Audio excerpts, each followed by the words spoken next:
Hayatun thayyibah itu disebut dengan hayatun thayyibah, kehidupan yang baik, kehidupan yang indah. Ketika seseorang itu kada menoleh, kada merisaukan apa yang akan terjadi di hari yang akan datang. Itu jalani saja. Karena hadis Nabi Muhammad SAW, orang yang paling kuat itu adalah orang yang berjalan tawakal kepada Allah Subhanahu wa Ta'ala. Itu orang yang paling kuat sebenarnya.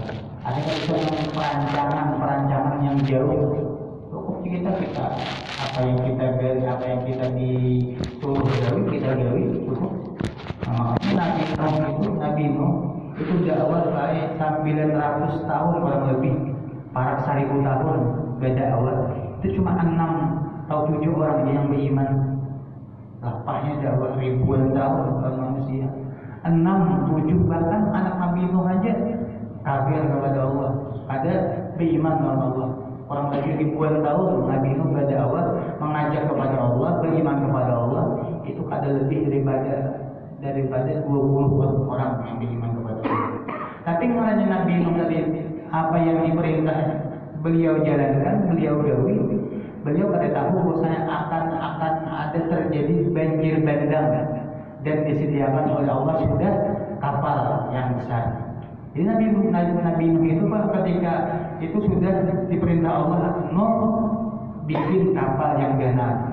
Jadi Nabi Nuh itu hanya perintah ya 3 wisidin tiap hari bertukangan membuat kapal ganas. Jadi ketika datang atau lewat kaum Nabi Nuh dihuluti oleh kaum Nabi Nuh, gila, ada waras ini kita di padang pasir, kenapa kapal ganas ini? Dihuluti oleh kaum Nabi Nuh. Tapi Nabi Nuh hanya apa yang diperintah jalankan. Sekalinya ada rencana daripada Allah Subhanahu wa Ta'ala, ternyata terjadi banjir yang besar di dalam sejarah kehidupan. Sama Nabi Musa juga, apa yang diperintah Allah gawi. Kadang-kadang pernah Nabi Musa itu terbayang bakal terbelah itu lautan. Jadi sudah dikepung kanan kiri belakang di hadapan lautan. Ada terpikir oleh Nabi Musa, tapi beliau apa yang diperintah, apa yang disuruh beliau gawi oleh Nabi Musa, ternyata disediakan Allah, ada rencana Allah, terbelah itu lautan.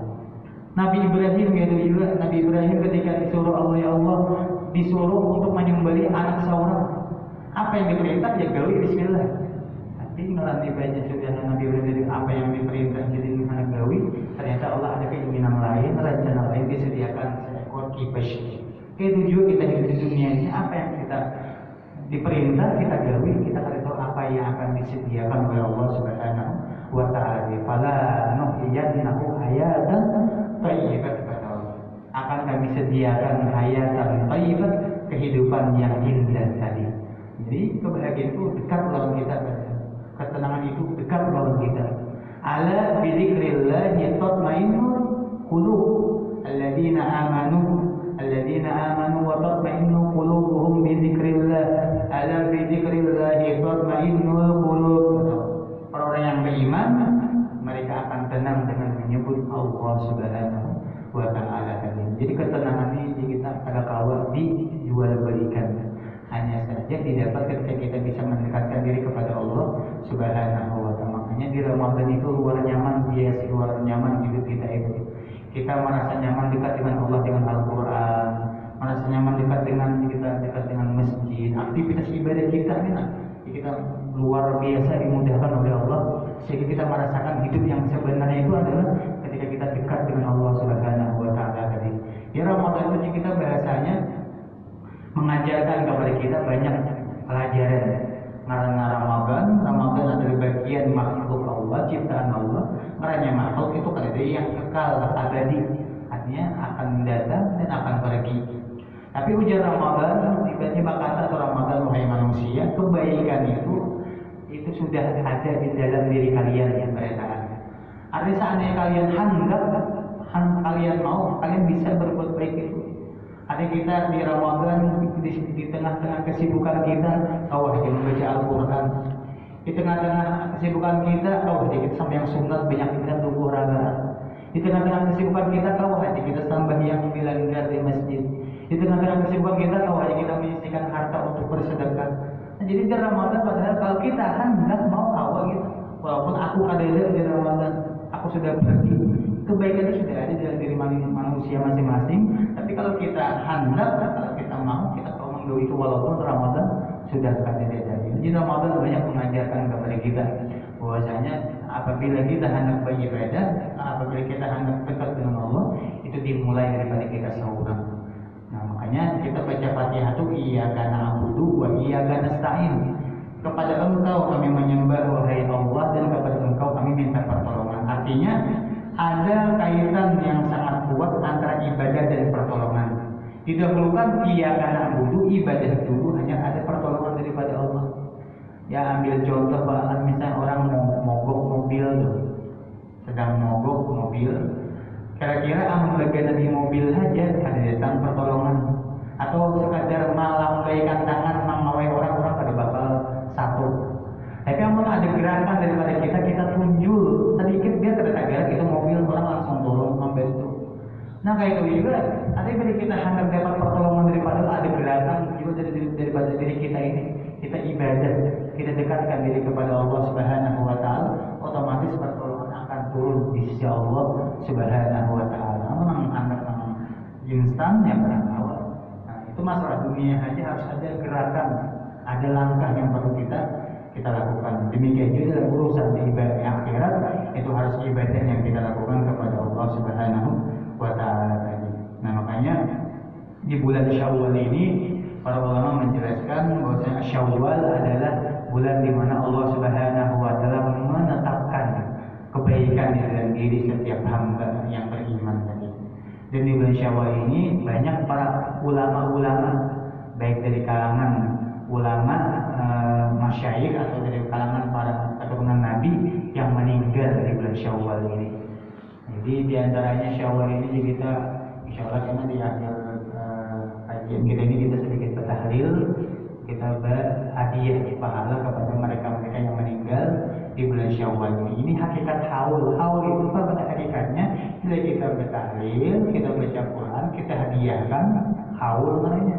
Haul tujuan kita mengenang mereka, dan amal ibadah, amal saleh kita hadirkan kepada mereka, itu maknanya haul secara simpel. Jadi bila kita ibadah mahabbah, bacaan, bertahlil, baca Al-Quran, kita hadiahkan berdekatan dengan bulan wafat mereka, itu haul namanya. Jadi dengan harapan kita itu supaya dapat keberkahan, mendapatkan keberkahan daripada mereka-mereka yang mempunyai kedudukan di sisi Allah Subhanahu wa Ta'ala. Di antaranya yang masyhur kita meninggal di bulan Syawal ini kayak Datuk Kelampayan, itu meninggal di bulan Syawal. Ada lagi Datuk Kashful Anwar, pendiri yang ketiga daripada Pondok Pesantren Darussalam. Nah ini dari kalangan ulama besar. Ada juga dari kalangan para habaib keturunan Nabi di Syawal ini meninggal, seperti Habib Shalih Tanggul Al-Hamid di bulan Syawal. Ada juga di Tanggul di Jember, ada juga di Palu itu Habib Salim bin Idrus Al-Juhri meninggal di bulan Syawal. Ada juga Habib Abdul Qadir bin Husain As-Segaf, Kuitan Habib Taufik As-Segaf Pasuruan meninggal di bulan Syawal. Ada lagi Al-Habib Ali Masyhur, kakaknya Habib Umar, meninggal di bulan Syawal. Mereka ini bujuran hari raya gitu. Ada ketika bertuntung beribadah di bulan puasa, dipanggil oleh Allah hari raya wujud, bertemu dengan Allah Subhanahu wa Ta'ala dalam keadaan kita Idul Fitri, kembali kepada Allah, kembali kepada kesucian tadi. Jadi artinya mereka para kekasih Allah itu mereka memang sudah dalam arti mendapatkan ketenangan tadi. Jadi orang yang menjadi wali itu pada mau ibaratnya model gelisah atau banyak pikiran, banyak yang direncanakan. Mereka para wali Allah Subhanahu wa Ta'ala itu modalnya di dalam Al-Quran, ala inna awliya Allah la khawfun alaihim wa la hum yahzanun alladzina amanu wa kanu yattaqun. Itu aja. Kata Allah Subhanahu wa Ta'ala, ketahuilah bahwasanya kekasih Allah itu kandidat kata di dalam hidup mereka khaufun, takut. Hanya takutnya itu dalam urusan dunia, tapi dalam urusan takut kepada Allah, takut ibaratnya azab Allah, takut amal kalau diterima Allah, itu nomor satu takut mereka itu. Tapi dalam urusan dunia itu kan takut. Apapun yang terjadi, apapun yang ibaratnya tersebar dari kabar dunia, kada khawatir. Misalnya ambil contoh minyak langka, BBM nggak naik, orang yang dekat dengan Allah jadi kada ambil pusing itu. Memang dunia ini ya kayak itu, mereka ada tetapnya, bergejolak dunia tadi. Tapi orang yang tetap dengan Allah, ya kada khawatir. Artinya kada khawatir bahwa semuanya itu tetap akan dimudahkan oleh Allah Subhanahu wa bagi orang yang dekat dengan Allah tadi. La khaufun, kada ada rasa takut di dalam diri mereka. Wala hum yahzanun, dan ada rasa risau, gelisah di dalam kehidupan mereka. Nah, walaupun dalam arti para wali-wali Allah Subhanahu wa taala itu mereka dapat ujian daripada Allah Subhanahu wa taala itu macam-macam. Ada dapat ujiannya hidup misalnya kada nyaman, artinya penuh dengan kesusahan wali-wali Allah. Ada juga wali-wali Allah itu misalnya nyaman dalam segi dunianya, ada juga. Ada juga wali-wali Allah itu misalnya diberikan Allah melewati anak yang misalnya ngalih diurus.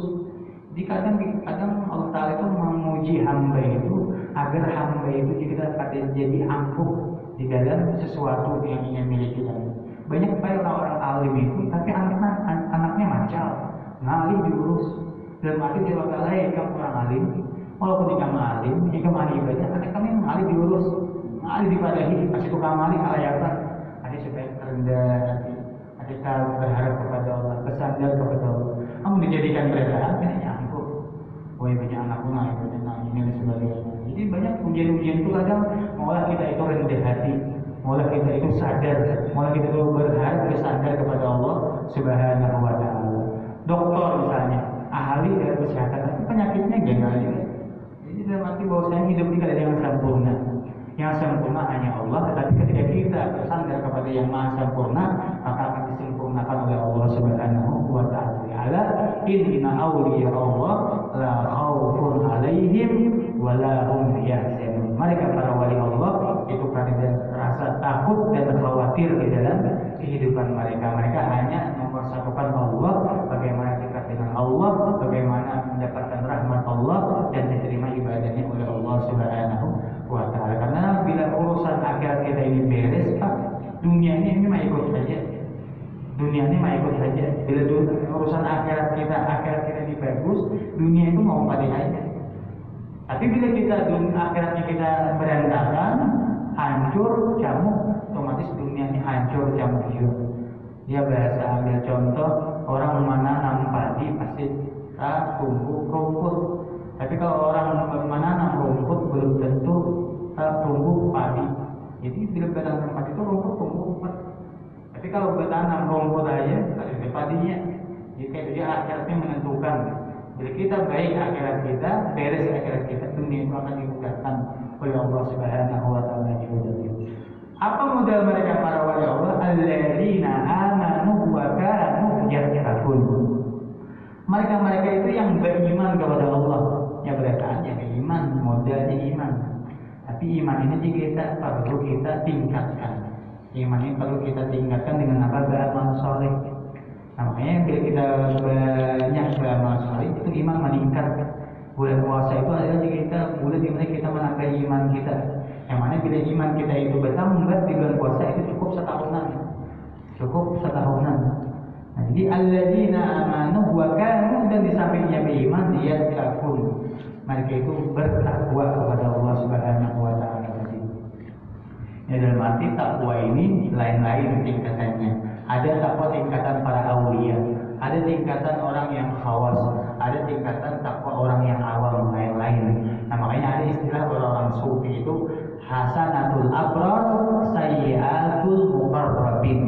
Kebaikan orang yang baik itu dianggap kejelekan bagi orang yang muqarrabin, orang yang dekat dengan Allah Subhanahu wa taala. Makanya kita seandainya tahu aja takwa, dalam arti takwa itu apa yang diperintah kita jalankan sebaik-baiknya, apa yang dilarang kita sekuatnya, ada sebisa kita tinggalkan, kita takwa menyandarnya kepada Allah Subhanahu wa taala. Makanya di antara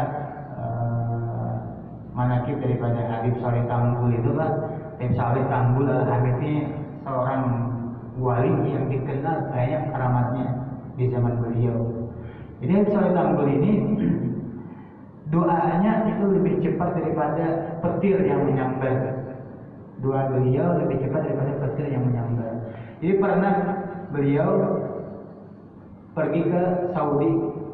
Di Saudi itu di zaman itu Raja Faisal.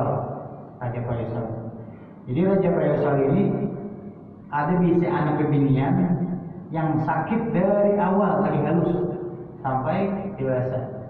Jadi ada kabar terdengar sampai ke dalam kerajaan ada orang soleh dari Indonesia dikenal doanya mustajab, dikabulkan Allah cepat. Nah jadi kemudian dipanggil lagi Habib Shalih Tambul, didampingi oleh Sayyid Abbas Al-Maliki. Nah ketika sampai Habib Shalih Tambul di dalam istana, dikeluarkan anak Raja Faisal tadi. Kemudian Habib Shalih Tambul ini ada banyak doa, ada panjang. Cuma ketika datang keluar ini anak daripada Raja Faisal, ditakut oleh Habib Shalih Tambul. Bahasanya khair insyaallah, baik insyaallah. Keluar sini. Imbah keluar, langsung anak-anak berukiah sembuh saat itu juga. Jadi Raja Faisal ini bingung, masya Allah ini banyak laki-laki. Dikiau pulang bahasa. Kemudian dikiau Habib Shalih Tambul bahasa ke dalam istana. Jadi Raja Faisal, wahai Habib, wahai Sayyid, apa yang kau inginkan akan aku berikan. Pian hendak istana gedung belum berikan. Pian hendak pasar hendak uang belum berikan. Pian hendak bebinian kami kawinkan. Jadi Habib Shalih Tambul, wahai Raja, aku ada perlu gedung atau istana. Aku ada perlu duit atau harta. Dan aku ada perlu bebinian. Aku ada punya syarifah di Tambul sana. Nah, tetapi malahnya banyak tanda terima kasih daripada raja, tetap Habib Shalih Tambul dapat imbalan dan duitnya pun tidak bisa Habib Shalih Tambul dibagi-bagi kepada fakir miskin. Habib Shalih Tambul itu Pak, seandainya hendak istana tadi itu dibangunkan, orang-orang di Jakarta itu hendak menawarkan kepada Habib Shalih Tambul saat hidup di Jakarta, mereka bertawar apa yang diinginkan Habib Shalih Tambul, tapi beliau tetap memilih bagian di Jember sana, di Tambul sana, rumah sederhana. Dan di Hadramaut sana dikenal Habib Shalih Tambul ini orang yang paling kaya raya. Padahal di Saudi itu rumah masih jauh sederhana, tapi bila sini dapat duit dibagi-bagi sini keluarga di Hadramaut sana, dibangunkan ini, dibangunkan itu, disalurkan untuk banyak kemaslahatan Islam dan sebagainya.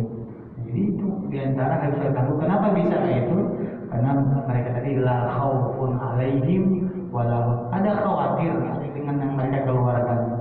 Nah, karena yang dikeluarkan itu adalah aja kita merasa tabungan yang pada sebenarnya, dan adalah risau dengan apa yang mereka jalani nanti. Jadi itu diantara Habib Shalih Tambul sangat luar biasa. Kenapa bisa? Karena beliau adalah orang yang takwa kepada Allah Subhanahu wa Ta'ala. Habib Shalih Tambul mobil aja dipinjami oleh orang lain. Nah, Habib Shalih Tambul banyak keramat dari Habib Shalih Tambul. Sampai-sampai ketika itu di zaman beliau ada di kampung itu kayak ada wabah penyakit. Kemudian orang kampung minta doa kepada Habib Shalih Tambul. Jadi ambil satu kertas, cari kertas, jadi tulis, kemudian jadi berikan di kertas, jadi ini kertas timbai karena kasumai. Ditimbai oleh orang yang kampung tadi sampai suruh orang kampung minuman sembuh daripada wabah penyakit. Ada yang penasaran, dicek oleh orang yang di kampung itu apa gerak tulisannya di kertas tadi, dicek kan suritan biasa aja. Ada yang tulisan kalam Allah atau hadis Nabi Muhammad. Kenapa? Ya tadi pemainnya lain. Kita kan bisa diunjuki pistol, kita menembak di rumput, tapi yang memakai lihat karena sekali aja. Itu juga dalam urusan di dunia. Bila kita meminta tolong kepada orang yang ahlinya, orang yang lebih dekat dengan Allah Subhanahu wa Ta'ala, itu kadang-kali akan dimudahkan oleh Allah Subhanahu wa Ta'ala. Makanya inilah kita fungsinya agar kita itu ada kenalan dengan orang soleh, takut dengan orang soleh, bahagia kepada mereka. Mereka tidak perlu berdoa, tapi kita akan mendapatkan keberkahan daripada mereka dengan izin Allah Subhanahu wa Ta'ala. Makanya kalau kita ada kawal secara langsung untuk mendekatkan diri kepada Allah, setidaknya kita yang sampai jauh kepada orang yang sudah dekat dengan Allah Subhanahu wa Ta'ala tadi. Jadi bahwasanya di bulan Syawal ini banyak para aulia, para ulama yang diwafatkan oleh Allah Subhanahu wa taala. Jadi artinya kesimpulannya bahwasanya ketenangan, kebahagiaan itu ada di tangan kita seorang. Kita seorang yang menciptakan. Nah, bila kita kita beribadah kepada Allah, kita dekatkan diri kepada Allah, kita dengan apapun ibadah, berzikir kepada Allah. Ala dzikrillah tatma'innul qulub. Ketahuilah dengan berzikir kepada Allah, sembahyang adalah berzikir, baca Al-Quran berzikir, bersalawat, istighfar, bertasbih, bertahlil berzikir, menuntut ilmu sampai berzikir. Nah, dengan itu tatma'innul qulub, tenang hati orang itu di dalam kehidupan nyatanya. Namun masalah dunia ini ada habis-habisnya. Dunia ini kita berputar, dunia itu ada rodanya, seling waktu itu terus ada kebahagiaan, ada kesedihan di dalam kehidupan itu akan datang. Tapi orang yang beruntung adalah yang bisa menggunakan kebahagiaan dengan syukur, kesedihan dengan bersabar kepada Allah Subhanahu wa taala.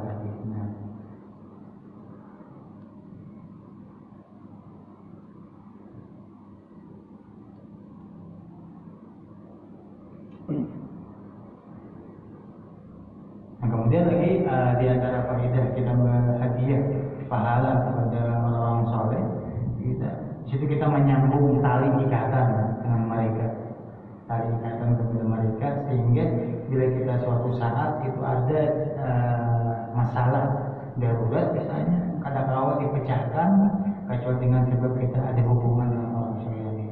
Bahkan kejadian baik waktu dahulu itu ada orang Surabaya itu berisi gambar Habib Soleh Tanggul, berisi gambar. Jadi bila melihat gambar itu dalam hati berkeringat, ya Allah, dengan berkat ini orang dalam foto ini mudahan dapat rezeki lebih, orang rezeki. Jadi subhanallah, ibaratnya keluar daripada rumah dapat rezeki lebih. Kemudian ada lawas ini orang, ada tahu lagi orangnya yang asli Habib Soleh Tanggul, cuma bisi fotonya aja.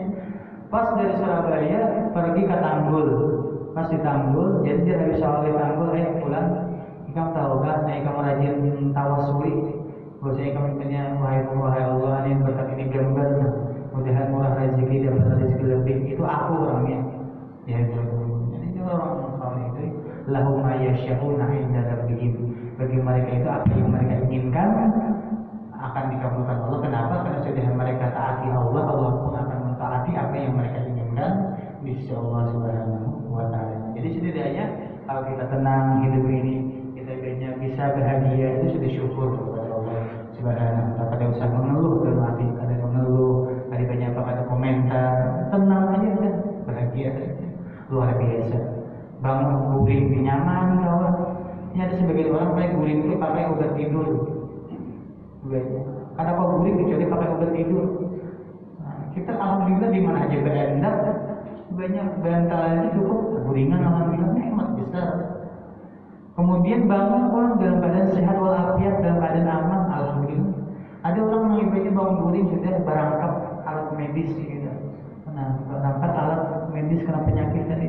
Ini nikmat kesehatan, nikmat afiat, nikmat ketenangan, nikmat ibadah itu kita pada tahu ditukar nilainya dengan apapun yang ada di dalam dunia. Tapi orang banyak yang kada mengerti, banyak kada tahu kita bahwa padahal di kita harta dunia pangkat itu mereka yang cari cuma ketenangannya tadi. Tapi malah dapat harta, dapat pangkat, dapat dunia malah bertambah jauh hidupnya, bertambah ribet, bertambah masalah. Kenapa?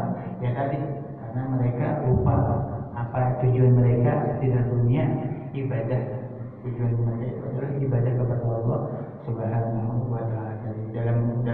Dalam istilah kalimat sufi itu ma wajada man faqadallah wa ma faqada man wajadallah. Artinya sebenarnya orang itu pada kehilangan apapun ketika dia mendapatkan Allah. Dan sebenarnya orang itu kehilangan segala-galanya ketika jauh daripada Allah Subhanahu wa taala. Jadi ukurannya nanti dari Allah Subhanahu wa taala.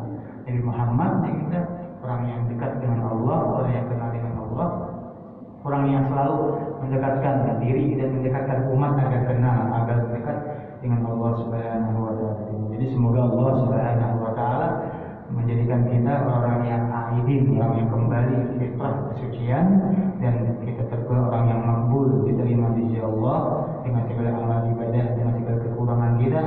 Semoga kita orang yang sukses berhasil di dunia dan akhirat, dan semoga kita selalu dimudahkan oleh Allah, selalu berzikir kepada Allah, selalu mendekatkan diri kepada Allah Subhanahu wa taala, dan semoga Allah Subhanahu wa taala selalu memberikan kemudahan, memberikan keistiqamahan di dalam hidup kita dalam